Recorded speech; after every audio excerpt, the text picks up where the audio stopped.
Depuis sa mise en place le 8 décembre 2022, le Comité technique national de lutte contre les pratiques médicales et paramédicales illégales, le trafic et la contrefaçon des médicaments et autres produits de santé multiplie des actions pour freiner ces pratiques.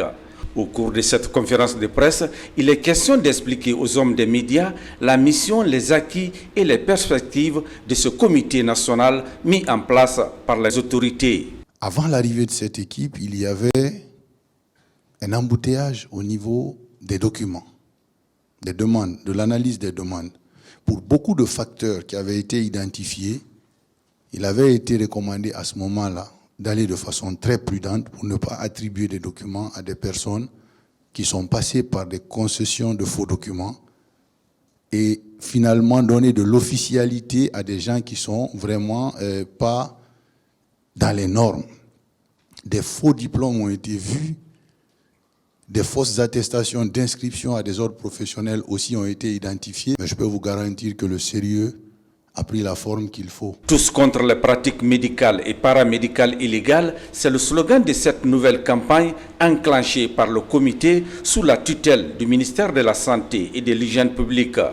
Et pour mener à bien le combat, le comité a mis en place une stratégie en synergie avec d'autres structures de la santé.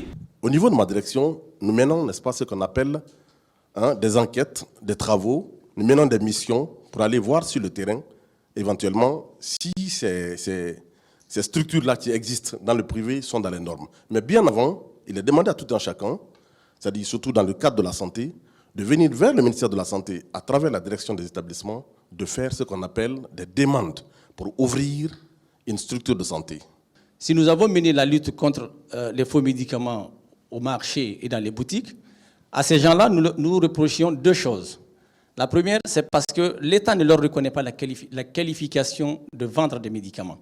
C'est-à-dire qu'ils n'avaient pas les diplômes qui reconnaissaient cette faculté, cette capacité-là de vendre les médicaments. Mais l'autre chose, c'est parce que nous ne maîtrisions pas le circuit d'approvisionnement. Et la maîtrise du circuit d'approvisionnement, c'est la seule chose qui nous permet d'attester la qualité de ce qu'ils apportent. Le comité compte poursuivre sa mission d'identification et de fermeture des structures médicales et paramédicales illégales ou non conformes à Conakry et à l'intérieur du pays. Une croisade qui bénéficie de l'appui des forces de défense et de sécurité, notamment la gendarmerie et la police.